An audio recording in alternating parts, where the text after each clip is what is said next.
I'll look at Part 1. Part 1. You will hear a conversation between Harry and Andrea, two students who have just finished their final exams. First, you have some time to look at questions 1 to 5.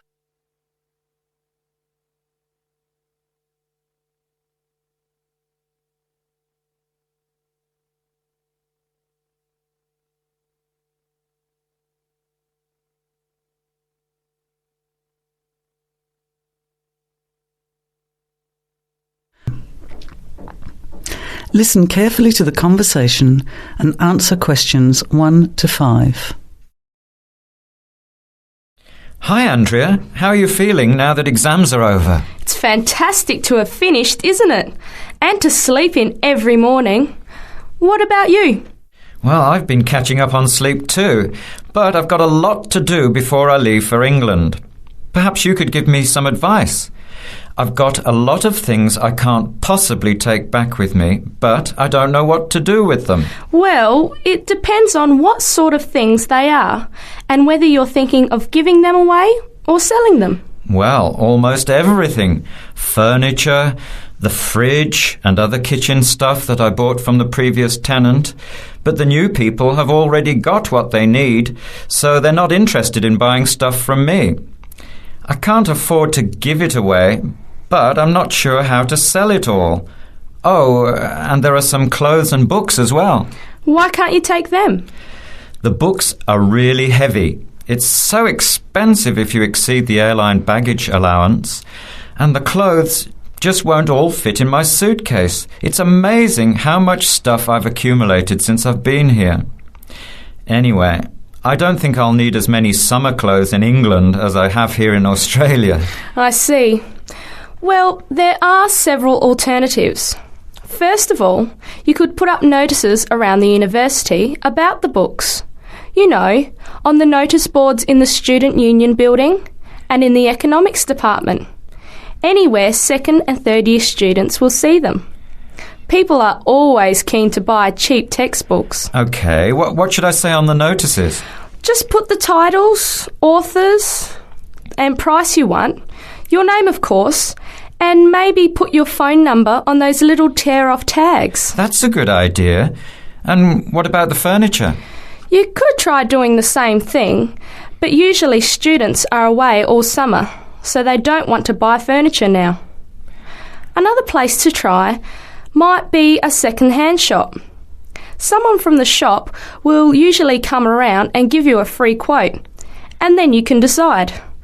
But you don't usually get much money for that sort of stuff. Before you hear the rest of the conversation, you have some time to look at questions 6 to 10.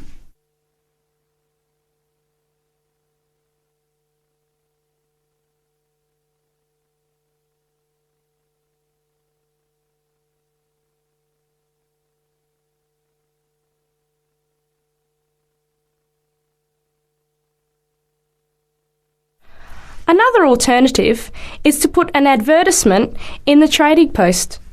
Do you know that paper? It comes out every week advertising things people want to sell. You have to pay to put the advert in and then hope people phone. Give them as much information as possible, and if they're interested, invite them to come and have a look.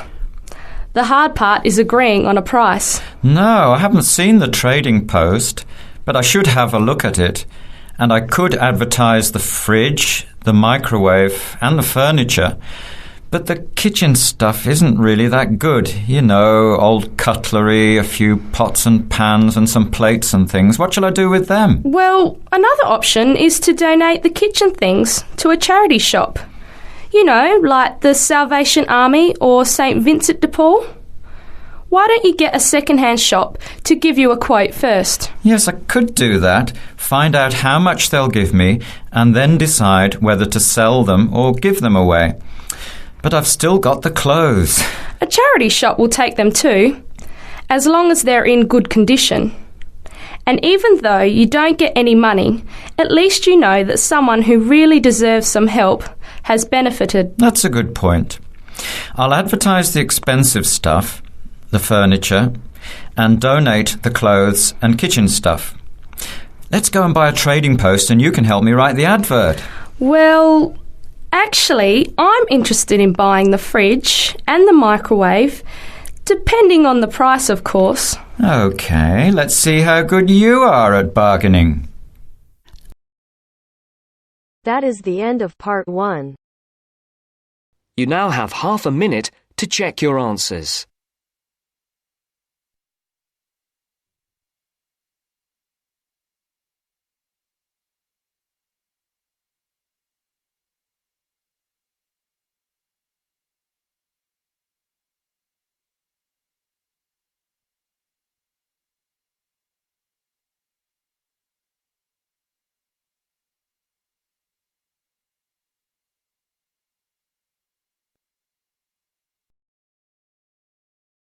Now turns to part 2. Part 2. First, you have some time to look at questions 11 to 17.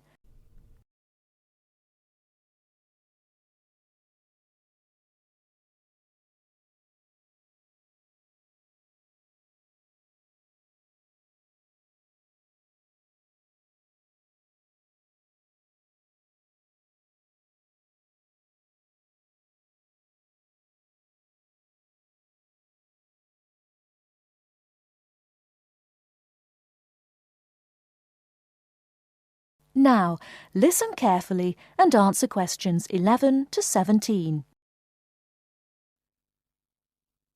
Good afternoon, everyone, and welcome to this short talk on the subject of fireworks.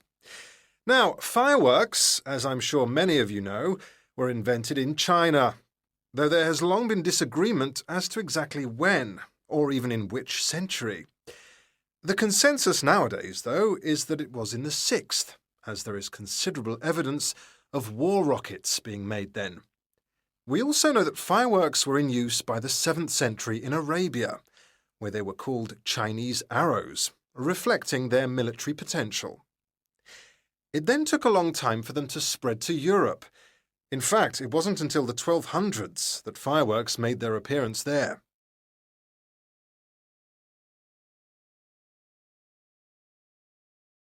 The basic ingredients of fireworks have changed little to this day. Their explosive capacity comes mainly from black powder, also known as gunpowder, which is produced from a mixture of charcoal, sulfur, and potassium nitrate. A modern aerial firework, the kind used nowadays in big public displays, not the small rocket type that you might remember from your childhood, is normally made in the form of a shell, often a sphere about the size of a peach. Inside the shell are a number of stars, surrounded by black powder, and running through the centre of the round shell is a charge that makes the firework explode when it reaches the desired altitude. This is known as the bursting charge. When this explodes, it ignites the outside of the stars, which begin to burn with bright showers of sparks. Since the explosion throws the stars in all directions, you get the huge sphere of sparkling light that is so familiar at firework displays. A shell of this kind is launched from a 75mm diameter mortar, which in some ways resembles the type used by the military. The mortar is a steel, or increasingly for safety reasons, shatterproof plastic pipe. This is likely to be 500mm long and sealed at one end. The other end is aimed at the sky, and at the bottom of the pipe, below the shell, is placed a cylinder containing black powder. This has a long fuse, which projects out of the tube. When this is lit, it quickly burns down to the lifting charge, which explodes to launch the shell. In so doing, it also lights the shell's fuse. The shell's fuse burns while the shell rises to its correct altitude and then ignites the bursting charge so it explodes. Before you hear the rest of the talk, you have some time to look at questions 18 to 20.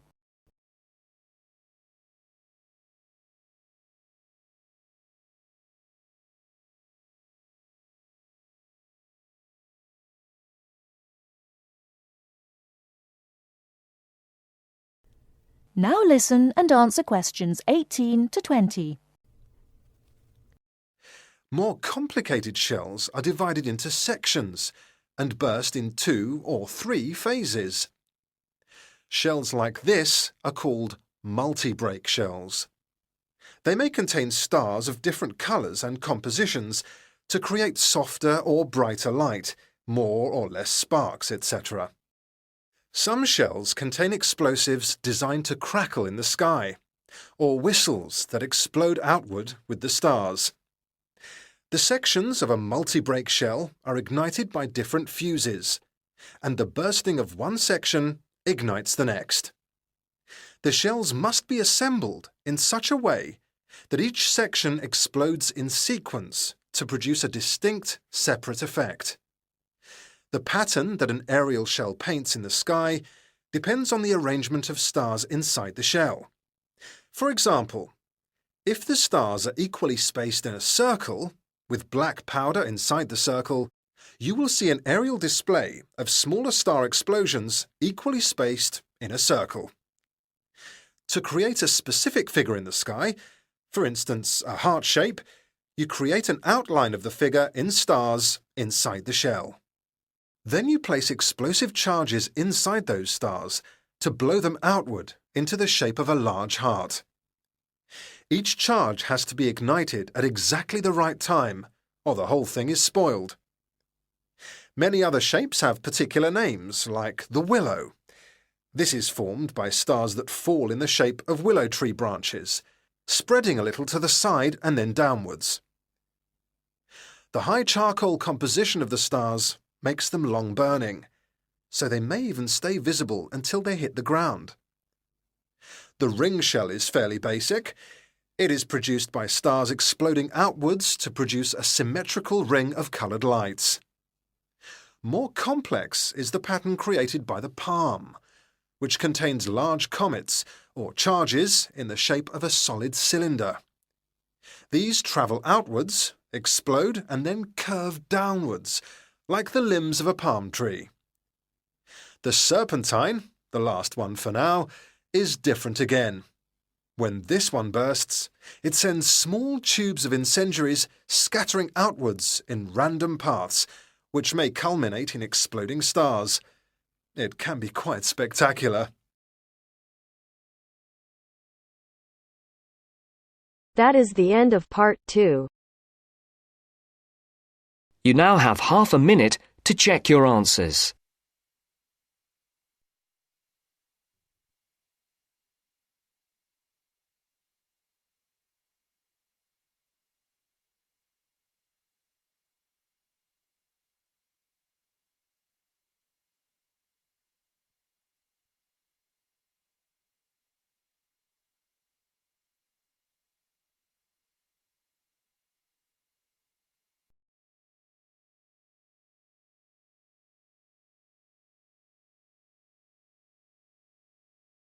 Now turns to part 3. Part 3. First, you have some time to look at questions 21 to 26.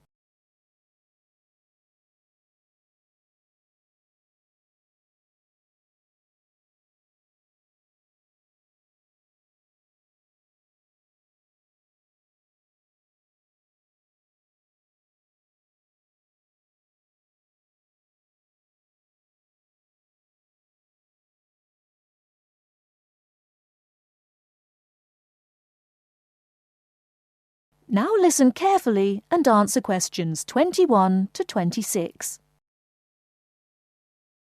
Good evening, and welcome to this month's Observatory Club lecture. I'm Donald Mackey, and I'm here to talk to you about the solar eclipse in history. 1,000 years ago, a total eclipse of the sun was a terrifying religious experience. But these days, an eclipse is more likely to be viewed as a tourist attraction than as a scientific or spiritual event. People will travel literally miles to be in the right place at the right time to get the best view of their eclipse. Well, what exactly causes a solar eclipse? When the world goes dark for a few minutes in the middle of the day. Scientifically speaking, the dark spot itself is easy to explain. It is the shadow of the moon streaking across the earth. This happens every year or two, each time along a different and, to all intents and purposes, a seemingly random piece of the globe. In the past, people often interpreted an eclipse as a danger signal heralding disaster, and in fact, the Chinese were so disturbed by these events that they included among their gods one whose job was to prevent eclipses. But whether or not you are superstitious, or take a purely scientific view, our earthly eclipses are special in three ways. Firstly, there can be no doubt that they are very beautiful. It's as if a deep blue curtain had fallen over the daytime sky as the sun becomes a black void surrounded by the glow of its outer atmosphere. But beyond this, total eclipses possess a second, more compelling beauty in the eyes of us scientists, for they offer a unique opportunity for research. Only during an eclipse can we study the corona and other dim things that are normally lost in the sun's glare. And thirdly, they are rare. Even though an eclipse of the sun occurs somewhere on Earth every year or two, if you sit in your garden and wait, it will take 375 years on average for one to come to you. If the moon were any larger, eclipses would become a monthly bore. If it were smaller, they simply would not be possible. The ancient Babylonian priests, who spent a fair bit of time staring at the sky, had already noted that there was an 18-year pattern in their recurrence, but they didn't have the mathematics to predict an eclipse accurately. Before you hear the rest of the talk, you have some time to look at questions 27 to 30.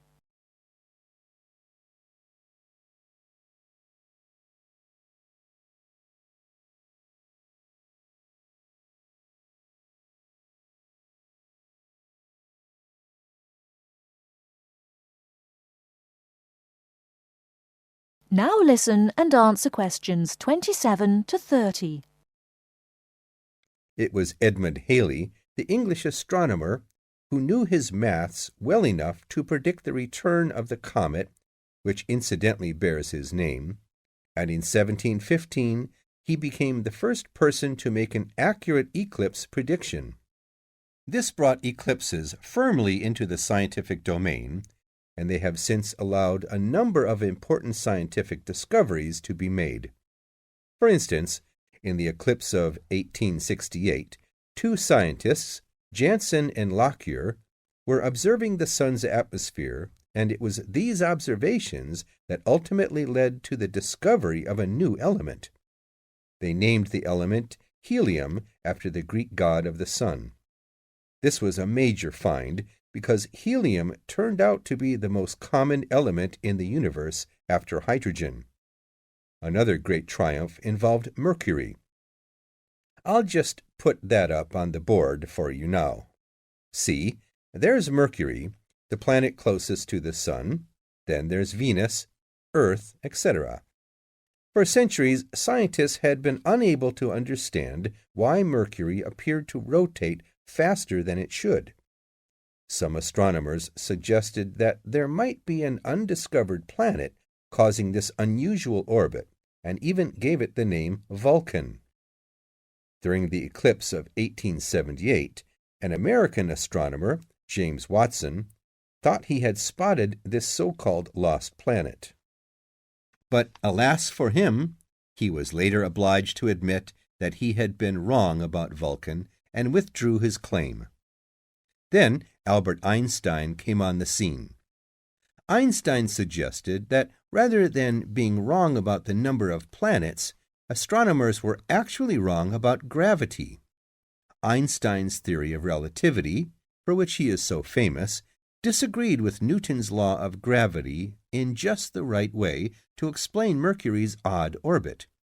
He also realized that a definitive test would be possible during the total eclipse of 1919, and this is indeed when his theory was finally proved correct. So there you have several examples of how eclipses have helped to increase our understanding of the universe. And now let's move on to social.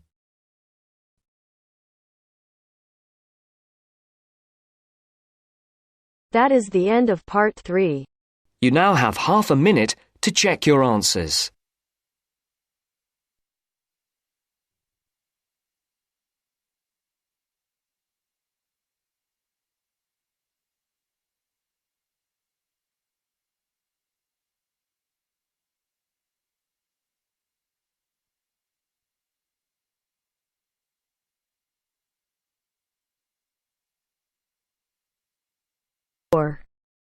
Part 4. You are going to hear a lecture about dorm rooms.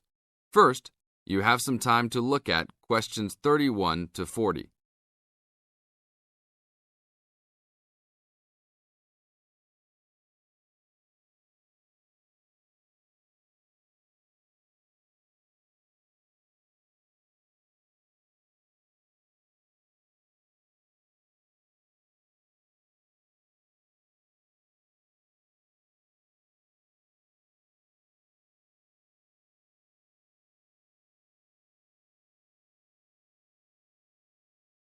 Now listen to the tape and answer questions 31 to 40. Welcome to your new home for the upcoming year. These dorm rooms are among the best in the nation and are the newest ones at this school. So I hope you will all learn to appreciate them and take good care of all the facilities here. I am Gina, and I will be residential advisor in this building for the year. Today I am going to tell you about some of the programs and facilities that are available to you. I will also be telling you the rules that everyone is expected to abide by. I will be asking you to give me your full attention for the next few minutes. I will first tell you about the facilities that are available to you. The dining facility is located on the first floor of the building. It is open 7 days a week from 7 a.m. to midnight.